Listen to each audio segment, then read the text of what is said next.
Да појаснам, само станува збор за два сектори.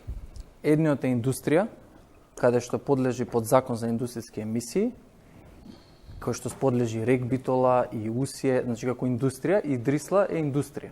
И тие индустрии треба да добијат интегрирани еколошки дозволи А, со кои што треба да ги регулираат сите медиуми.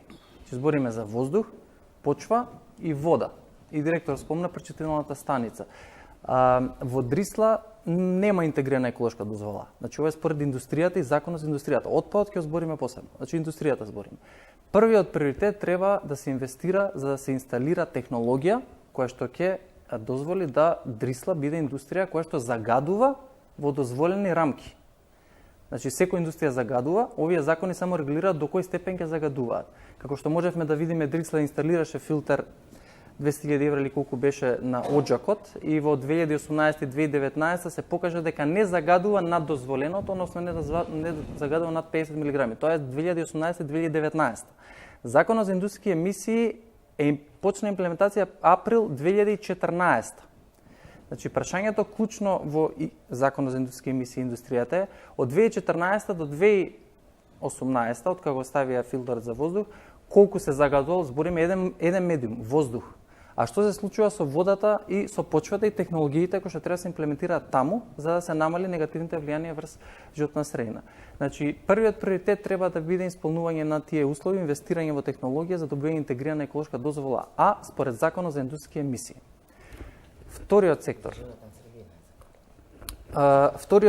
е отпадот. За Дрисла да биде успешна, треба да има доволно количина и ресурси и суровини, што ќе биде профитабилно и со тој профит да реинвестира и така натаму. Во секторот отпад, кај нас веќе со децении е нефункционален од аспект на неформалноста на самиот отпад и незнаење на од каде ни доаѓа отпадот. А зошто е тоа така? Поради тоа што до 90% од све што се рециклира е донесено од неформалните ги викаме собирачи на отпад, кои што може да ги видиме во нашето секојдневие со децении. Со децении управувањето на отпад е нелегален, поради тоа што според законот треба да се евидентира од кај ни доаѓа отпадот и треба според тоа да кој ги организира овие неформални? Они се предприемачи.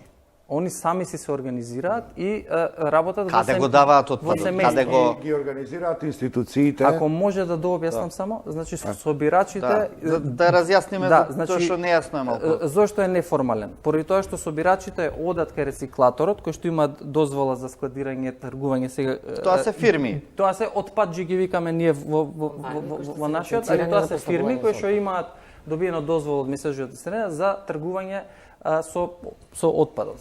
Собирачите одат кај рециклатори, ќе ги наречеме рециклатори. Јас ја земам пластиката, одам кај рециклаторот, рециклаторот ми плаќа на рака.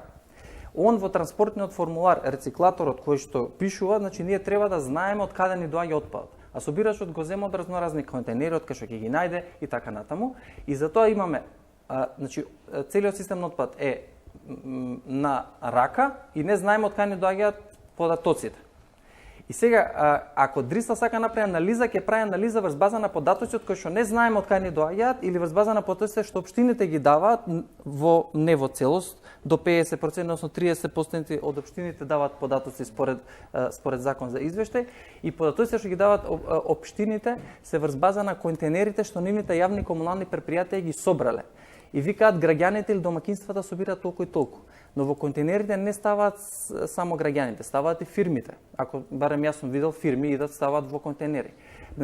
Треба многу голема работа на податоците за да може да се направи основна feasibility студија која што ќе држи вода за да се направат инвестициски планови. Едно клучно прашање е формализација на собирачите, друго клучно прашање е податоците, трето клучно прашање е комунална хигиена, кога збориме за град Скопје. Град Скопје и комунална хигиена, доколку не направи синхронизирана стратегија, комунална хигиена и град Скопје, односно комунална хигиена, си е посебен свет сам за себе.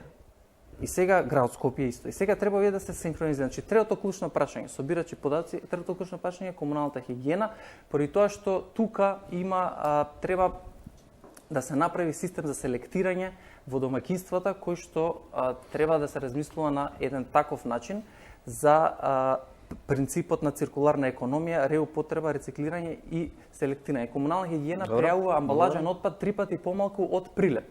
Значи, како може прилеп да прави 3 пати повеќе отпад од Скопје?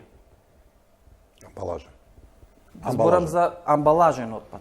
Тоа е невозможно, зборам логички разум. Значи, нешто се случува каде што не знаеме. Значи, според мене, од секторот отпад ми се тие 3 клучни прашања: собирачи, податоци и комунална хигиена. Согорувањето е предпоследно од сите опции што идат за управувањето со отпад. Значи, ако на темата инценератори и согорување. Као што реков, Европска унија и принципи на циркуларна економија, без разлика Европска унија или не, ние сакаме да одиме во таа насока.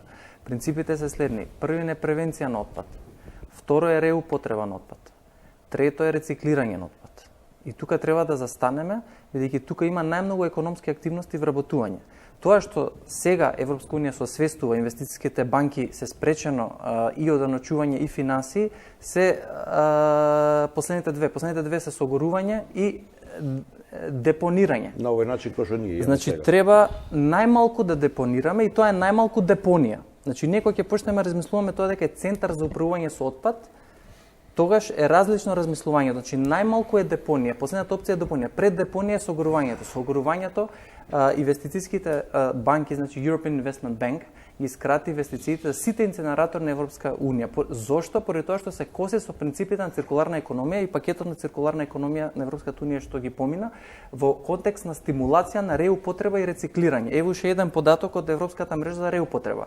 За 10.000 тони, еве баш го имам и тука запишано. За 10.000 тони отпад, ако се согорува, имаме едно работно место. 10.000 тони отпад. А 10.000 тони отпад, ако ги земеме да ги реупотребиме или рециклираме, се добива измеѓу 300 и 800 работни места. Значи 10.000 тони едно работно место, 10.000 тони меѓу 300 и 800 работни места. Значи реупотреба и рециклирање е приоритетот и фокусот кој што треба да го фокусираме. Согорување инценератори ние ќе бидеме против, поради тоа што, како што реков, индустрија загадува. Ти не можеш, тоа е индустрија, затоа има закон за животна средина што регулира индустријски емисии, доколку ти можеш да загадуваш. Тоа значи штом загадува, ние во старт не сакаме, него да видиме што може да се реупотребува, рециклира и да се превенира. И тука доаѓаме до другите суштински прашања: реупотреба и рециклирање, како да го стимулираме народот, граѓаните да селектираат. Ние во истражувањето 2017 што го правевме во градот Скопје, беше истражувањето, го имаме споделено на Министерството за животна средина за јавно мислење за граѓаните за селектирањето на отпадот. 2% од граѓаните селектираат. 2% селектираат 2017, а 75% повеќе би селектирале доколку имаат некоја корист од тоа. Сега што би можело да е користа од тоа? Значи први мораме да знаеме дека за да имаме модерна санитарен центар за управување со отпад, комуналната такса ќе мора да порасне. Значи ние имаме преевтини комунални такси, и иако сум граѓански активист и сум јас, нели, за да се подобри животот и квалитетот на граѓаните, за да можеме да го подобриме животот и квалитетот на граѓаните во управувањето со отпад, мора да бидеме свесни дека во иднина комуналната такса ќе порасне не само за оваа скопска регионална депонија, туку и за сите регионални депонии што се во другите планирани центри. Комуналната такса, значи, како да ќе порасне. Што може да се направи системско решение за да се стимулира селектирањето за граѓаните да има некоја корист? Тоа е промена на методологијата на пресметување на комуналната такса. Промената на методологијата, значи сега моментално плаќаме по метар квадратен, пример 100 метри квадратни живеам, и плаќам според метар квадратен. Значи така е наплат комунална хигиена и јавните комунални предпријатија. За да стимулираме народот да селектира, методологијата која што користи Европска унија во многу земји е плаќање по создадено количество отпад. Значи колку јас создавам отпад, толку ќе плаќам. Значи колку ќе имам во црната кеса, ако имам една црна кеса, плаќам една цена, ако направам 5 црни кеси, ми се пута 5. Поентата е да го селектираме пластиката, хартијата, композитот и се тоа што може да се селектира, и од тоа нема да се наплаќа, него ќе се наплаќа само тоа што ќе треба да се депонира, односно ќе треба да отиде каде изла. Тогаш ќе почнеме да размислуваме што купуваме, колку купуваме, па дали го купуваме тоа се селектира или не. Ако се селектира ќе го земам, ако не селектира нема да го земам, дека ќе ме до црната кеса.